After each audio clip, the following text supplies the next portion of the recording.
আসসালামু আলাইকুম everyone, welcome back to my channel.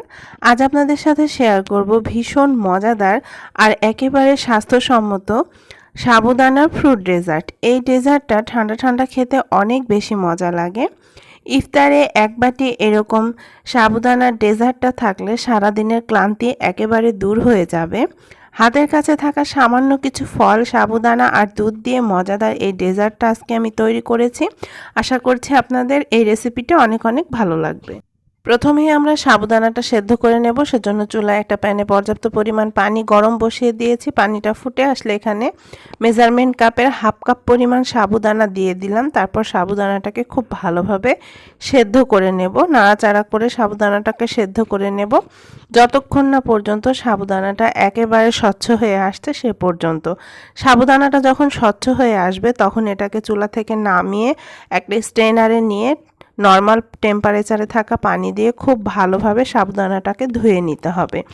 আমি অফ ক্যামেরায় এই কাজটা করে নিয়েছি। সাবুদানাটা যখন খুব ভালোভাবে সেদ্ধ হয়ে গিয়েছে তখন এটাকে চুলা থেকে নামিয়ে খুব ভালোভাবে ধুয়ে পানিটা ঝরিয়ে নিয়েছি, এতে করে সাবুদানাগুলো একেবারে ঝরঝরে থাকবে। এবারে আমরা জেলো তৈরি করে নেব। সেজন্য অন্য একটা পাত্রে দিয়ে দিচ্ছি হাফ কাপ পরিমাণ পানি। জেলোটা এখানে টোটালি অপশনাল, আপনারা চাইলে বাদ দিতে পারেন, তবে দিলে ডেজার্টটা খেতে অনেক বেশি ভালো লাগে। হাফ কাপ পানির জন্য এখানে আমি দিয়ে দিচ্ছি 2 টেবিল চামচ পরিমাণ চিনি, সাথে দিয়ে দিচ্ছি হাফ চা চামচ পরিমাণ আগার আগার পাউডার। আপনারা চাইলে এখানে আগার আগার পাউডারের পরিবর্তে জেলাটিনটাও ব্যবহার করতে পারেন। আগার আগার পাউডারটা দিয়ে খুব ভালোভাবে এটাকে মিশিয়ে নিচ্ছি। মেশানো হয়ে গেলে এটাকে আমি 1 মিনিটের মতো চুলায় রেখে জাল করে নেব। প্রায় মিনিট খানেকের মতো এটাকে আমি জাল করে নিয়েছি। এটা খুব ভালোভাবে বলক চলে এসেছে। এবার আমি এটাকে চুলা থেকে নামিয়ে নিচ্ছি। তারপর দুটো পাত্রে আমি এটাকে সমান ভাগে ঢেলে নিচ্ছি। আমি আবারও বলছি, এখানে জেলোটা টোটালি অপশনাল, আপনারা চাইলে এখানে বাদ দিতে পারেন। আমি এখানে 1 চা চামচ লেবুর রস নিয়েছি, সেটা আমি আগে দিতে ভুলে গিয়েছিলাম, তাই এখন আমি দুটো পাত্রেই হাফ চামচ করে লেবুর রস দিয়ে দিচ্ছি। আর এই কাজটা দ্রুত করতে হবে, কারণ জেলোটা খুব দ্রুতই জমে যেতে পারে। এবারে আমি 2 কালারের জেলো তৈরি করব, এজন্য এখানে আমি দুটো কালার মিশিয়ে নিচ্ছি। আমি এখানে কয়েক ফোঁটা সবুজ কালার আর আরেকটা বাটিতে কয়েক ফোঁটা লাল কালার দিয়ে খুব ভালোভাবে মিশিয়ে নিচ্ছি। মেশানো হয়ে গেলে এটাকে আমি রুম টেম্পারেচারে রেখে ঠান্ডা করে নেব। তারপর এটা নর্মাল ফ্রিজে রেখে দেব আধা ঘন্টার জন্য, এতে করে জেলোগুলো খুব সুন্দরভাবে জমে যাবে। আপনারা চাইলে এটা রুম টেম্পারেচারে রেখেও ঠান্ডা করে নিতে পারেন। তো আধা ঘন্টার জন্য এটাকে আমি ফ্রিজে রেখে দিচ্ছি। এবারে আমি অন্য একটা পাত্রে নিয়ে নিয়েছি মেজারমেন্ট কাপের 3 কাপ পরিমাণ দুধ। দুধটাকে আরও একটু ঘন করার জন্য এখানে দিয়ে দিচ্ছি 1/4 কাপের মতো পাউডার দুধ।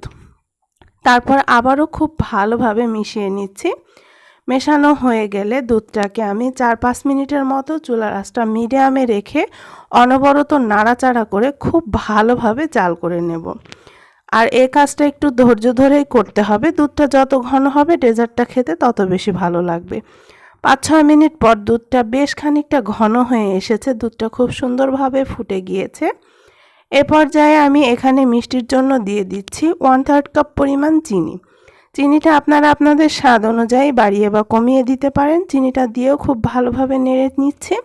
দুধটাকে দ্রুত ঘন করার জন্য এখানে আমি নিয়েছি 1 টেবিল চামচ পরিমাণ কাস্টার্ড পাউডার। আর কাস্টার্ড পাউডারটাকে আমি নর্মাল পানি দিয়ে খুব ভালোভাবে আগে থেকে গুলিয়ে রেখেছিলাম, তারপর এটা দিয়ে দিচ্ছি।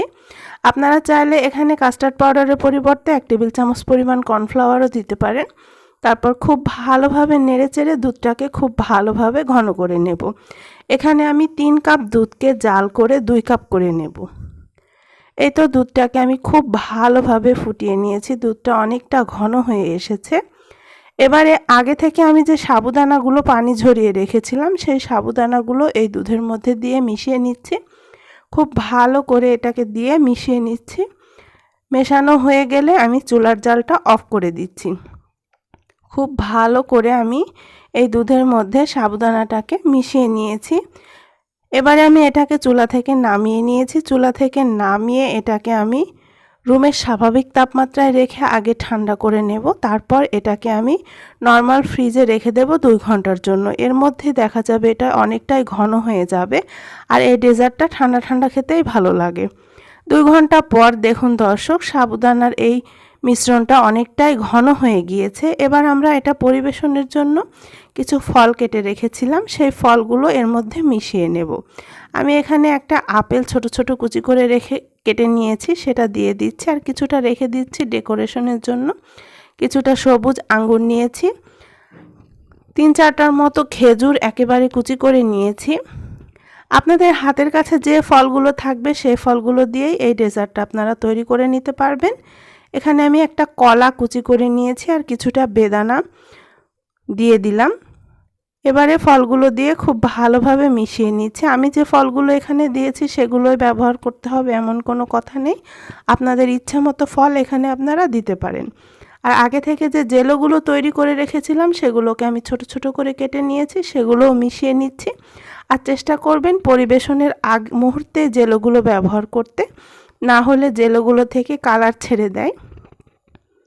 তো আমি জেলোগুলো মিশিয়ে নিচ্ছি, আর কিছুটা জেলো রেখে দিলাম পরিবেশনের জন্য। এই তো খুব ভালোভাবে নেড়েচেড়ে মিশিয়ে নিচ্ছি। আপনারা চাইলে এখানে এর মধ্যে আইসক্রিমও ব্যবহার করতে পারেন, তাহলে ডেজার্টটা খেতে আরও বেশি ভালো লাগবে। এই তো ডেজার্টটা একেবারে রেডি হয়ে গিয়েছে। এটা আমি দুটো সার্ভিং বাটিতে পরিবেশন করে নিচ্ছি। দেখুন দর্শক, দেখতে কতটা লোভনীয় লাগছে। এই তো আমি ডেজার্টটাকে পরিবেশন করে নিচ্ছি।